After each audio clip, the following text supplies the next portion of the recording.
So yun na nga mga idol, linis-linis muna tayo mga idol.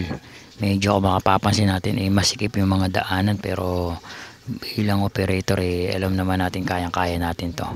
So sa mga baguhan, nod lang kayo rito para makakuha kayo ng konting